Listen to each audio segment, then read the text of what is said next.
नमस्कार मित्रों, पीपीबी के क्रैश कोर्स के डे 22 में आपका स्वागत है।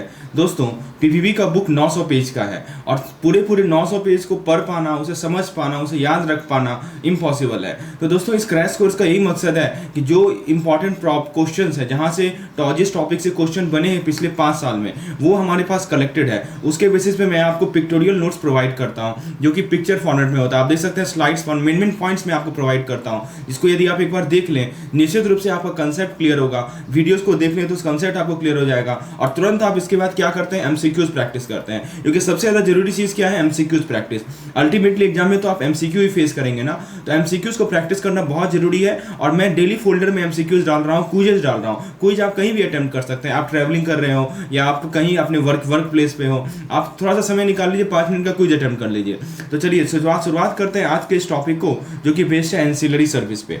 तो दोस्तों, आज हम बात करेंगे कि कैसे बैंकिंग टूल के बारे में, जो सेफ भी है और लीगल भी है, जिसका नाम है बैंक ड्राफ्ट। आपको ये स्लाइड दिख रहा होगा, सारे इंपॉर्टेंट पॉइंट्स बैंक ड्राफ्ट के बारे में इस स्लाइड में कवर्ड है। तो सबसे पहले बैंक ड्राफ्ट एक नेगोशिएबल इंस्ट्रूमेंट है, लिखा है नेगोशिएबल इंस्ट्रूमेंट है, यानी यह एक ऐसा डॉक्यूमेंट है जो पेमेंट गारंटी करता है, मतलब पैसा मिलेगा ही मिलेगा, राइट। फिर दूसरी बात है कि बैंक ड्राफ्ट एक बिल ऑफ एक्सचेंज जैसा होता है। It is like a bill of exchange, लेकिन चेक नहीं है, ठीक है। तो बिल ऑफ एक्सचेंज जैसा होता है लेकिन चेक नहीं है, ये ध्यान रखना। It is not a cheque, right. तो दोस्तों, तो कंफ्यूज मत होइएगा, इसे आप चेक का कज़न समझ लीजिए, राइट, तो ज़्यादा सिक्योर है, राइट। तो अब मैं आपको आगे समझाता हूँ। अगला पॉइंट है NI act protection. NI act protection क्या है दोस्तों? अब बात करते हैं लीगल प्रोटेक्शन की, राइट। इस पे एनआई एक्ट का फुल प्रोटेक्शन होता है, यानी अगर कोई फ्रॉड या डिस्प्यूट हो तो लॉ आपके साथ है। और एक और इम्पॉर्टेंट रूल याद रखिएगा, जो कि है आरबीआई एक्ट का सेक्शन 31। वो ये कहता है कि ड्राफ्ट को बियरर पेमेंट के लिए यूज नहीं कर सकते। यहाँ लिखा है ना, प्रोहिबिशन ऑफ बियरर पेमेंट, यानी ड्राफ्ट को आप बियरर पेमेंट के लिए यूज नहीं कर सकते। सिर्फ जिसके नाम का ड्राफ्ट है उसी को पेमेंट मिलेगा। ऐसा नहीं कि आपके नाम का, मान लीजिए उस पर नाम अनुभव कुमार लिखा है और कोई दूसरा आदमी, मान लीजिए राम, जाके उसके बोल रहा है कि मुझे पेमेंट दो। नहीं, जिसका नाम है, इसीलिए इसको बियरर पेमेंट के रूप में यूज नहीं किया सकता। तो बैंक ड्राफ्ट का मतलब सिक्योर पेमेंट, लीगल प्रोटेक्शन और जीरो टेंशन।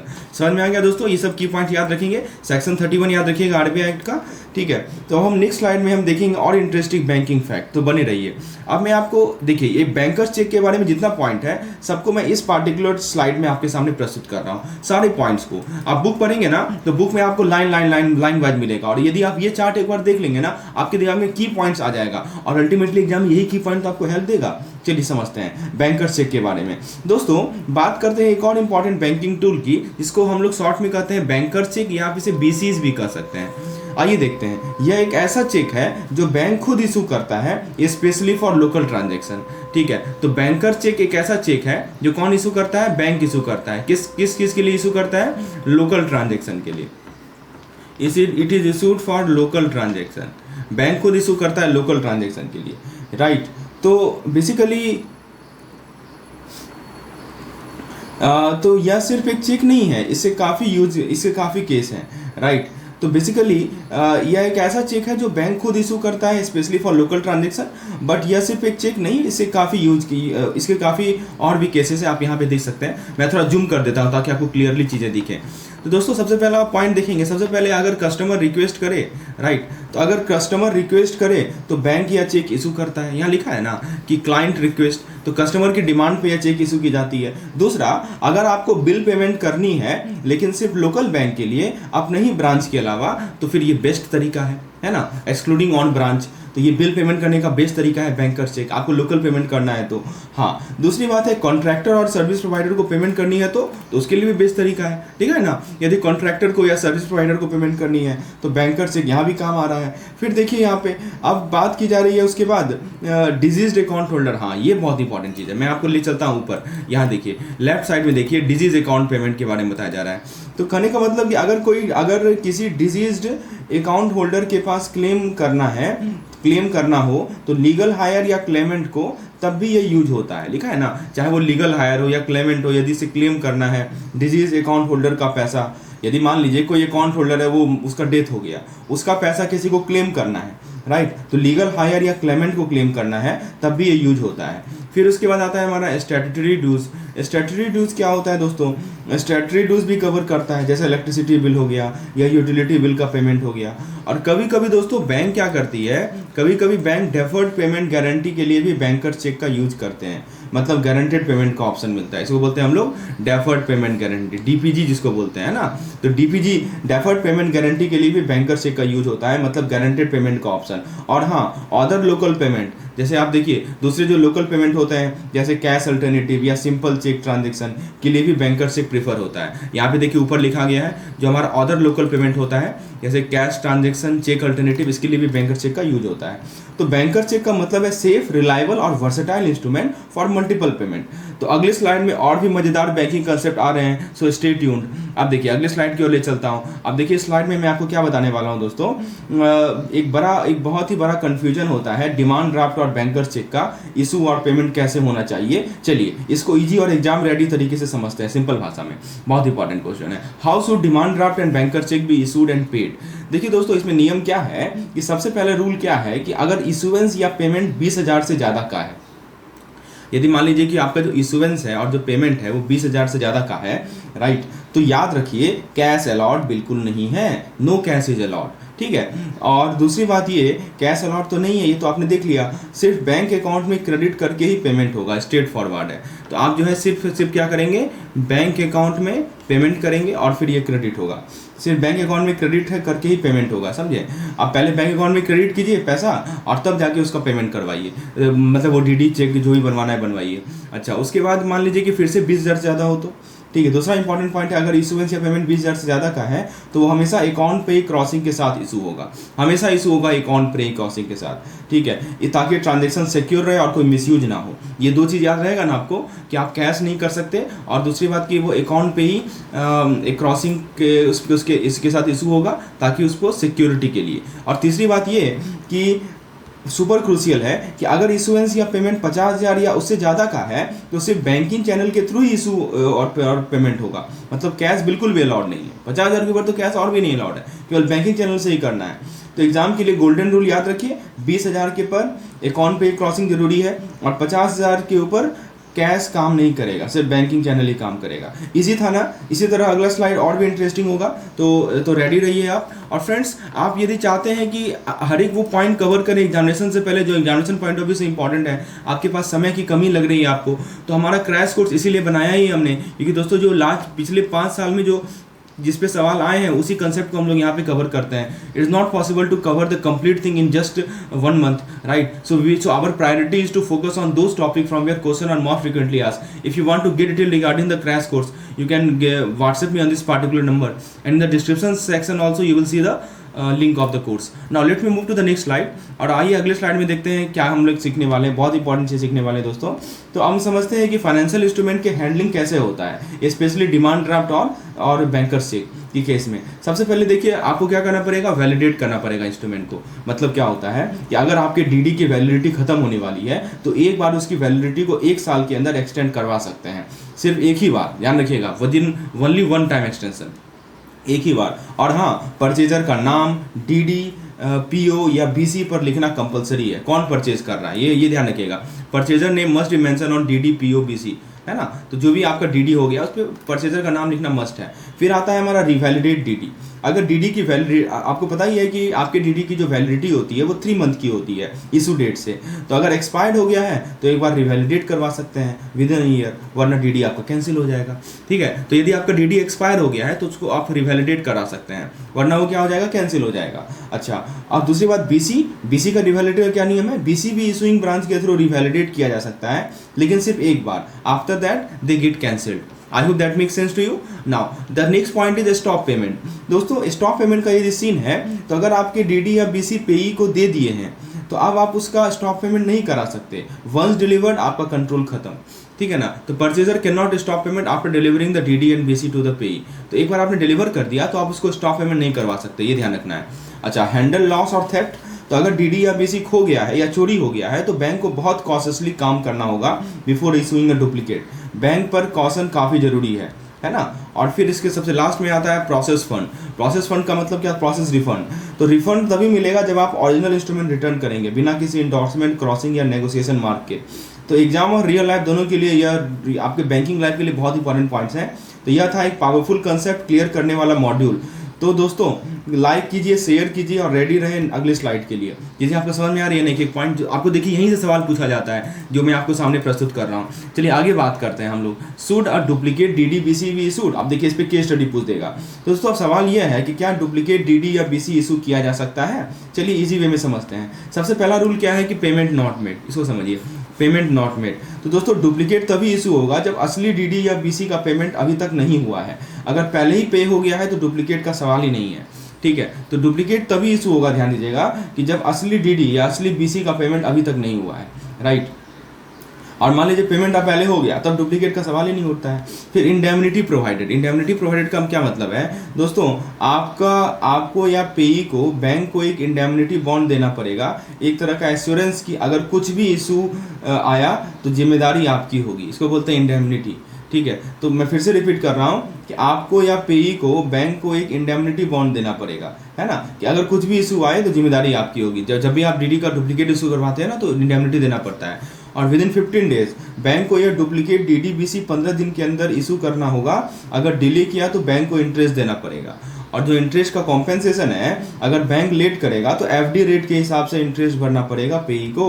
तो बैंक को भी टाइम का ध्यान रखना पड़ता है यहाँ पे, समझे। तो सिंपल वर्ड में डुप्लीकेट सिर्फ तब मिलेगा जब असली का पेमेंट पेंडिंग हो, इंडेमनिटी मिलेगी और बैंक टाइमली इशू करेगा। यह टॉपिक एग्जाम और बैंकिंग के लिए एकदम मस्ट नोन है। तो अगर आपको ये एक्सप्लेनेशन पसंद आया हो तो लाइक कीजिए, शेयर कीजिए और रेडी हो जाइए अगले स्लाइड के धमाकेदार कंटेंट के लिए।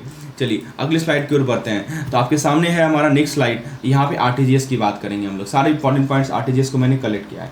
दोस्तों आपको पता होगा कि आरटीजीएस एक इलेक्ट्रॉनिक पेमेंट सिस्टम है जिसमें ट्रांजेक्शन रियल टाइम सेटल होता है। यहाँ पे देखिए इसका फुल फॉर्म ही है रियल टाइम ग्रॉस सेटलमेंट। तो ट्रांजेक्शन कैसे सेटल होता है, रियल टाइम सेटल होता है, राइट, यानी पैसा तुरंत ट्रांसफर हो जाता है। और ये जो सिस्टम है ना 24/7/365 आपके लिए अवेलेबल है। नो वीकेंड, नो हॉलीडे, हमेशा एक्टिव। और क्रेडिट भी मिलता है इमीडिएटली, राइट, कोई वेट जोन नहीं होता, इमीडिएट क्रेडिट आपको मिलता है। ग्रॉस सेटलमेंट होता है। ट्रांजैक्शन लिमिट की बात करें आपको पता ही होगा, मिनिमम जो है 2 लाख का लिमिट है, कोई अपर लिमिट नहीं है, जितना चाहें भेज दीजिए। बस कुछ एसेंशियल डिटेल चाहिए होते हैं, जैसे कि अकाउंट नंबर होगा, आईएफएससी होगा, जो अकाउंट का नेम क्या है वो होगा, ठीक है, ब्रांच का डिटेल आपको देना पड़ता है। ये 3-4 चीज़ें देनी पड़ती हैं, राइट। अच्छा यूटीआर नंबर कितने अंक का होता है ये आप जरा कमेंट सेक्शन में बताइए। आपसे एक रिक्वेस्ट है, प्लीज़ यूटीआर नंबर पूछा जाता है, यूटीआर जो नंबर होता है वो कितने अंक का होता है, प्लीज़ कमेंट सेक्शन में लिखिए, राइट। तो अब मैं आपको बताता हूँ कि आरटीजीएस का बेनिफिट क्या है। इंस्टेंटेनियस ट्रांसफ़र, यानी पैसा लाइटनिंग स्पीड में पहुँच जाता है। और यह सिस्टम सिक्योर भी है और एफिशिएंट भी है ना। और मल्टीपल ऑप्शन है इसको एक्सेस करने के, ऑनलाइन, ब्रांच, ऐप, आपकी मर्जी जैसे करें आप।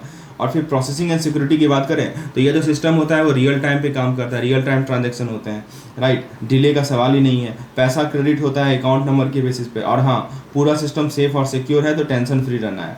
तो आरटीजीएस को एक वर्ड में समझाऊँ तो स्पीड प्लस सिक्योरिटी का परफेक्ट कॉम्बिनेशन। तो दोस्तों आरटीजीएस बैंकिंग का एक स्ट्रॉन्ग पिलर है, तो एग्जाम के साथ साथ रियल लाइफ के लिए भी सुपर यूजफुल है, राइट। तो समझ में आ गया आरटीजीएस के बारे में। उसी तरह एनईएफटी भी होता है, ठीक है, नेशनल इलेक्ट्रॉनिक फंड ट्रांसफर। बस उसमें क्या होता है दोस्तों, वहाँ पे ग्रॉस सेटलमेंट नहीं होता है, वहाँ पे जो है बैच सेटलमेंट होता है, राइट। 48 आवर्स के बैचेस होते हैं जिसमें सेटलमेंट होता है एनईएफटी में। और ट्रांजेक्शन का लिमिट जो है ऐसा कुछ है नहीं वहाँ पे, मिनिमम लिमिट 0 है। अब मतलब मिनिमम लिमिट जो है कुछ नहीं है उसमें, इसमें यहाँ पे मिनिमम लिमिट 2 लाख है। अब दोस्तों आज हम एक ऐसे टॉपिक पर बात करेंगे जो बैंकिंग का एक इंपॉर्टेंट सर्विस है, जो कि है सेफ डिपॉजिट लॉकर। बहुत ही इंटरेस्टिंग होने वाला है ये पार्टिकुलर स्लाइड। सब कुछ एक ही स्लाइड में आपके सामने प्रस्तुत किया जा रहा है। तो चलिए इसको ब्रेक डाउन करते हैं स्टेप बाय स्टेप। सबसे पहले ये लॉकर अवेलेबल है इंडिविजुअल के लिए, जैसे आप हो गए, हम हो गए, ठीक है। इंटिटीज़ भी अप्लाई कर सकते हैं जैसे कंपनीज या फर्म। तो किसकी एलिजिबिलिटी है वो देखिए, इंडिविजुअल कर सकते हैं, इंटिटीज़ जैसे कंपनीज और फर्म भी कर सकते हैं। पर इंपॉर्टेंट बात, माइनर के लिए लॉकर अवेलेबल नहीं होता है, क्योंकि 18 ईयर से कम है, कॉन्ट्रैक्ट में इंटर नहीं कर सकता, दैट्स वाई। अब डेफिनेशन की बात कर लेते हैं। तो यह एक सिक्योर स्टोरेज फैसिलिटी है, राइट, जो बैंक प्रोवाइड करती है। यहाँ रिलेशनशिप होता है बैंक एज ए लेसर और कस्टमर एज ए हायरर और लेसी, या सिंपल वर्ड में बोले बेलर बेली, है ना। तो जो सर्विस प्रोवाइड कर रहा है उसके आगे अर लगता है, मैंने आपको बताया था, और जो सर्विस ले रहा है उसके आगे ई लगेगा। तो बैंक हो गया हमारा लेसर और ये हो गया हमारा लेसी, ठीक है। तो ये हमें ध्यान रखना है। उसके बाद दोस्तों जो नेक्स्ट पॉइंट है हमारा, वो है हमारा आरबीआई का गाइडलाइन। ठीक है। तो मतलब दोस्तों यहाँ पे मतलब आप अपनी वैल्यूबल चीज़ें बैंक के लॉकर में सेव रखते हैं। और यहाँ पे देखिए एक और पॉइंट लिखा है इन्होंने, डुअल कंट्रोल मैकेनिज्म।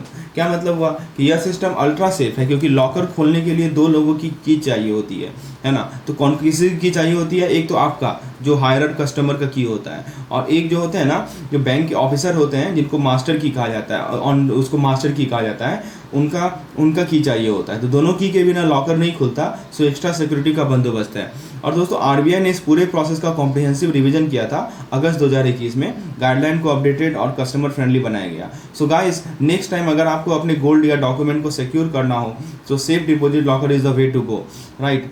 तो फ्रेंड्स अगली स्लाइड की ओर बढ़ते हैं। मेन पॉइंट आपने देख लिया कौन एलिजिबल है, इसका डेफिनेशन क्या होता है, और हमने देख लिया डुअल कंट्रोल मैकेनिज्म कैसे काम करता है। अब मैं आपको लॉकर हायरिंग प्रोसेस के बारे में थोड़ा जानकारी देता हूँ। इस स्लाइड में सारा पॉइंट यहाँ लिखा गया है, आइए डिस्कस करते हैं दोस्तों। तो हम डिस्कस करने वाले हैं locker hiring process in bank के बारे में। बहुत इंपॉर्टेंट टॉपिक है एग्जाम और रियल लाइफ बैंकिंग दोनों के लिए। चलिए स्टेप बाय स्टेप समझते हैं। सबसे पहला पॉइंट आप यहाँ देख सकते हैं, वो बताया जा रहा है कस्टमर ड्यू डिलिजेंस। मतलब कि KYC, जैसे हायरर और ऑथराइज पर्सन के डॉक्यूमेंट्स और फोटोग्राफ लेना मैंडेटरी होता है। यानी जो हायरर है, राइट, जैसे हायरर हो गया, ऑथराइज पर्सन हो गया, उसका डॉक्यूमेंट और फोटोग्राफ लेना मैंडेटरी है। यह प्रोसेस इंश्योर करता है कि सिर्फ जेन्युइन कस्टमर ही लॉकर हायर करें, है ना। ये तो पहला पॉइंट हो गया। उसके बाद लॉकर अलॉटमेंट प्रोसेस, कैसे लॉकर अलॉट होगा, तो देखिए बैंक का हर ब्रांच का अपना एक लॉकर लिस्ट होता है, मतलब ब्रांच वाइज लिस्ट होती है लॉकर के।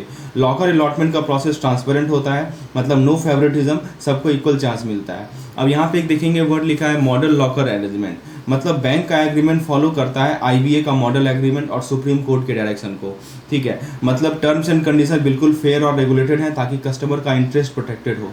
और दूसरी बात करें लॉकर रेंट एंड चार्जेस की, तो लॉकर डिफरेंट साइज में मिलते हैं और हर साइज का रेंट अलग अलग होता है। रेंट एडवांस में पे करना पड़ता है, लिखा है ना, rent payable in advance, right. और अगर रेंट ओवर ड्यू हो गया है तो पेनल्टी भी लगती है।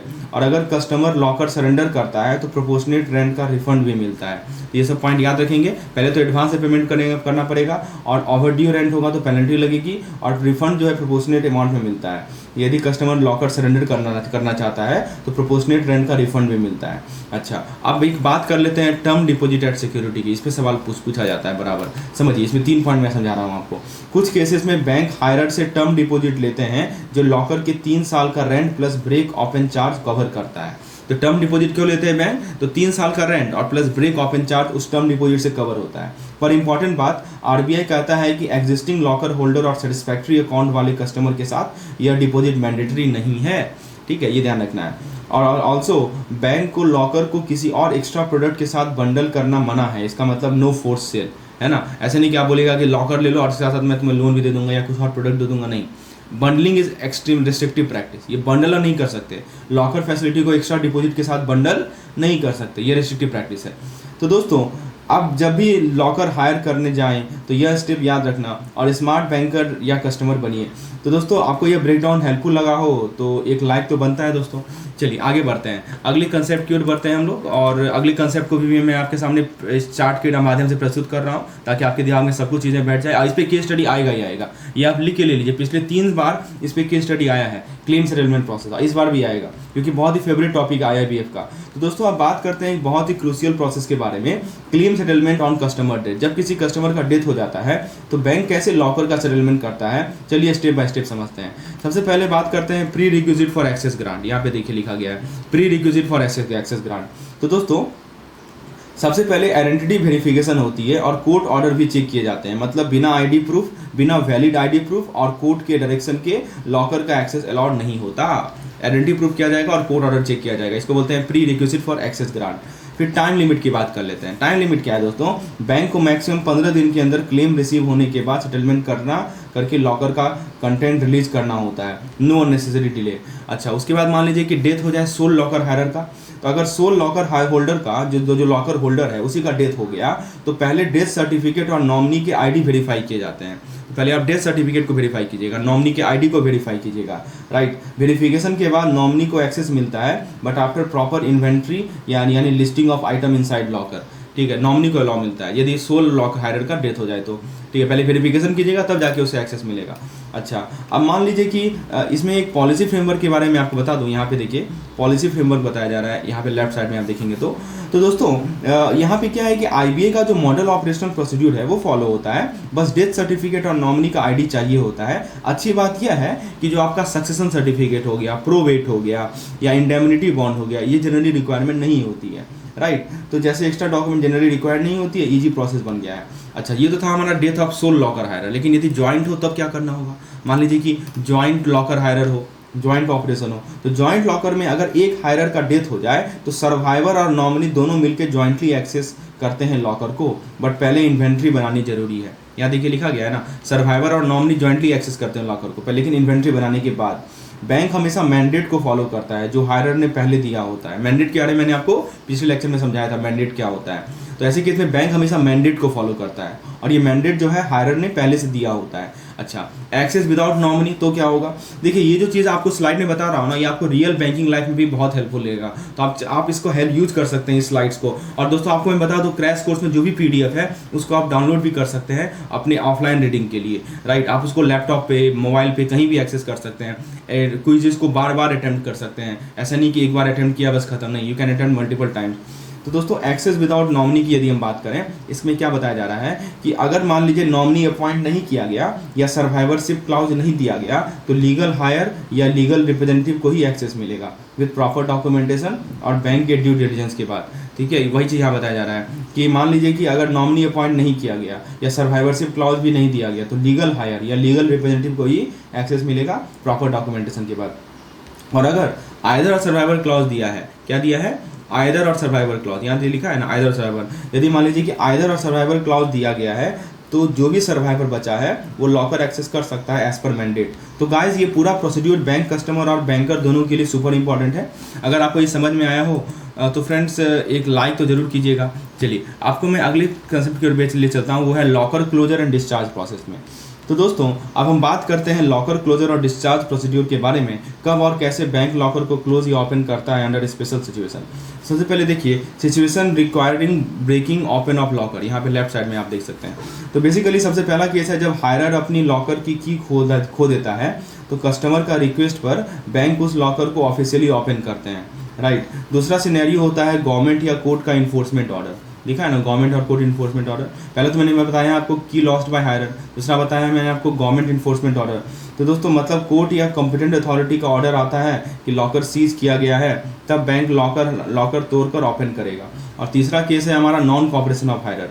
तो अगर कस्टमर रिपीटेडली रूल्स फॉलो नहीं कर रहा है तो बैंक लीगली अपना लॉकर रिक्लेम कर सकता है, यानी लॉकर को वापस ले सकता है। अच्छा, इमीडिएट नोटिफिकेशन, मतलब यह सब प्रोसीड्यूर तभी परफॉर्म होते हैं जब हायरर की प्रॉपर आइडेंटिफिकेशन हो जाए, यानी कि कस्टमर की पहचान सही तरीके से वेरीफाई की गई है, लॉस रिकॉर्ड किया जाता है और एक रिटर्न ऑथराइजेशन ली जाती है फ्रॉम द कस्टमर, ठीक है। और फिर दोस्तों presence of customer and bank office, सबसे इंपॉर्टेंट बात है जब भी लॉकर ओपन या क्लोज किया जा रहा हो तो कस्टमर और बैंक का ऑफिशियली दोनों का प्रेजेंस मैंडेटरी होता है, नो शॉर्टकट्स। तो दोस्तों ये सारे स्टेप इंश्योर करते हैं कि बैंक का लॉकर सिस्टम सेफ, ट्रांसपेरेंट और फेयर रहे, बिना किसी कस्टमर के ट्रस्ट को ब्रेक किए हुए, ठीक है।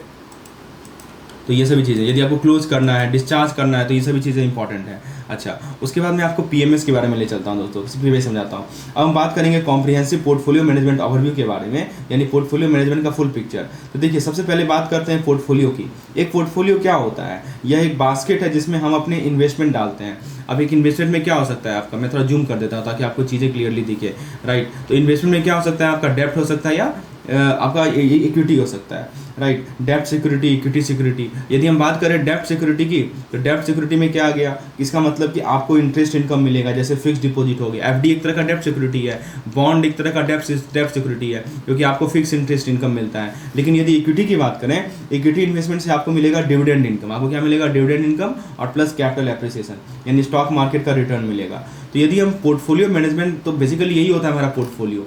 अब यदि हम पोर्टफोलियो मैनेजमेंट प्रोसेस की बात करें तो पोर्टफोलियो बनाना सिर्फ पैसा डालने का काम नहीं होता, यह एक प्रोसेस है जिसमें होती है प्लानिंग, इम्प्लीमेंटेशन और रेगुलर मॉनिटरिंग। तीन चीज़ें होती है। आपको प्लान करना होता है, आपको फिर उसके बाद इम्प्लीमेंट करना होता है, उसके बाद रेगुलर मॉनिटरिंग करनी होती है ताकि रिटर्न और रिस्क दोनों बैलेंस रहे। इसके यदि बेसिक प्रिंसिपल की बात करें, यहाँ देख सकते हैं, यहाँ लिखा है ना प्लानिंग, इम्प्लीमेंटेशन एंड मॉनिटरिंग। देखिए बेसिक प्रिंसिपल क्या क्या कहता है कि हर सक्सेसफुल पोर्टफोलियो के पीछे कुछ गोल्डन रूल होते हैं, जैसे रिस्क मैनेजमेंट और डाइवर्सिफिकेशन। राइट, मतलब सभी एक ही बास्केट में सारे एग मत डालो, है ना, don't put all egg in one basket, तो डाइवर्सिफिकेशन इसे कहा जाता है और रिस्क असेसमेंट कहा जाता है। फिर एक आता है टेलर्ड पोर्टफोलियो, सबका इन्वेस्टमेंट गोल अलग अलग होता है, इसीलिए पोर्टफोलियो को कस्टमाइज किया जाता है हर एक इन्वेस्टर के नीड के हिसाब से, जैसे एग्रेसिव इन्वेस्टर है या कंजर्वेटिव इन्वेस्टर हैं, इनके अलग अलग पोर्टफोलियो बनता है। और फिर एक आता है हमारा कॉम्पिटिटिव मार्केट डायनेमिक, मतलब कि और एंड में मार्केट की डायनेमिक, कितना एफिशिएंट मार्केट काम कर रहा है वो डिसाइड करेगा कि आपके रिटर्न कितने होंगे। यह समझना जरूरी है क्योंकि मार्केट एफिशिएंसी डायरेक्टली इंपैक्ट करती है आपकी अर्निंग को। तो यह था एक छोटा सा ओवरव्यू पोर्टफोलियो मैनेजमेंट का, जो हर इन्वेस्टर को समझना बहुत जरूरी है। तो दोस्तों जितना मैं आपको क्रैश कोर्स में कवर कर रहा हूँ, आप यदि इतना कवर कर लेते हैं तो 50 मार्क्स आपका सिक्योर है। ये हमने पिछले 4 साल से ऑब्जर्व किया है, क्योंकि दोस्तों जो भी कंटेंट आपको दिया जा रहा है ये रिपीटेड सवाल है, जिसपे IIPF भले ही क्वेश्चन या ना पूछे, कंसेप्ट तो यही रहेगा। चलिए मैं आपको थोड़ा सा और पॉइंट बता देता हूँ। अब हम देख लेते हैं पोर्टफोलियो मैनेजमेंट गाइडलाइन का ओवरव्यू, यानी कुछ इंपॉर्टेंट रूल्स जो पोर्टफोलियो मैनेजमेंट में फॉलो करने होते हैं। पहले होता है आपका रिस्क को डिस्क्लेम करना। मतलब क्या हुआ कि दोस्तों सबसे पहले एक इंपॉर्टेंट डिस्क्लेमर, इन्वेस्टमेंट के साथ रिस्क भी होता है, तो हमेशा अपने रिस्क प्रोफाइल को समझकर ही इन्वेस्ट करें। दूसरा होता है लॉन्ग टर्म इन्वेस्टमेंट। तो दोस्तों पोर्टफोलियो मैनेजमेंट एक लंबी रेस का घोड़ा है, मतलब 1 साल का इन्वेस्टमेंट पीरियड होता है मिनिमम, तो यह शॉर्ट टाइम के लिए बिल्कुल नहीं है, मिनिमम 1 साल का होगा।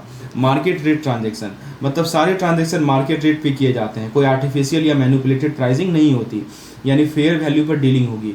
फिर एक होता है हमारा फंड ट्रांसफ़र रिस्ट्रिक्शन, यानी दोस्तों फंड को आप एक बैंक से दूसरे बैंक में मैनेजमेंट के लिए शिफ्ट नहीं कर सकते, रिस्ट्रिक्शन है। फंड वही मैनेज होंगे जहाँ पे आपका PMS अकाउंट है, ठीक है ना, मतलब ऐसा नहीं कि आपका PNB में है और आप उसको शिफ्ट कर लिए बैंक ऑफ इंडिया में, तो फंड को आप एक बैंक से दूसरे बैंक में मैनेजमेंट के लिए शिफ्ट नहीं कर सकते। फंड वही मैनेज होंगे जहाँ पे आपका PMS अकाउंट है, जहाँ पे आपका PMS अकाउंट है वहीं पे फंड आपका मैनेजमेंट होगा। उसके बाद आता है सर्विस फी स्ट्रक्चर। तो दोस्तों ऑब्वियस सी बात है, यह भी फिक्स होता है, सर्विस फी क्लाइंट के रिटर्न के से इंडिपेंडेंट होता है, तो प्रॉफिट हो या ना हो सर्विस फी तो देनी ही पड़ेगी। अच्छा, डिप्लॉयमेंट डिसीजन क्या है कि दोस्तों आपका पैसा सिर्फ कैपिटल मार्केट इंस्ट्रूमेंट में ही इन्वेस्ट होगा, जैसे इक्विटी, डेब्ट, non capital market investment allowed नहीं है ना। तो जो भी आपका डिप्लॉयमेंट होगा पैसे का वो सब कैपिटल मार्केट इंस्ट्रूमेंट में ही होगा। और CRR SLR के बारे में देख लीजिए, अगर कुछ फंड डिप्लॉय नहीं हुए हैं तो उन पर भी मेंटेनेंस करनी होती है, यानी CRR SLR जैसे रेगुलेटरी नॉर्म्स जो होते हैं उसका ध्यान देना पड़ता है, राइट। तो फ्रेंड्स ये थे कुछ सॉलिड गाइडलाइंस जो हर पोर्टफोलियो मैनेजर को फॉलो करनी होती है। अगर आपको क्लैरिटी मिली हो तो एक लाइक जरूर कीजिएगा। चलिए दोस्तों, तो ये था हमारा आज का लेक्चर। आपने यदि समझ में आया हो तो फ्रेंड्स आप चैनल को सब्सक्राइब कर लीजिए और बेल आइकन को प्रेस कर लीजिए, ताकि जब भी अगला वीडियो मैं बनाऊँ आपको नोटिफिकेशन तुरंत मिल जाए। और दोस्तों आप यदि इस तरह के और भी वीडियोज़ देखना चाहते हैं तो डिस्क्रिप्शन में लिंक अवेलेबल है, और यदि आप इसके PDF, मॉक टेस्ट और इसको आप एक्सेस करना चाहते हैं तो हमारे क्रैश कोर्स में इन्वॉल्व हो सकते हैं। इस नंबर को सेव कर लीजिए, JIIPF से रिलेटेड कोई भी जानकारी चाहिए तो आप मुझे व्हाट्सएप कर सकते हैं। धन्यवाद।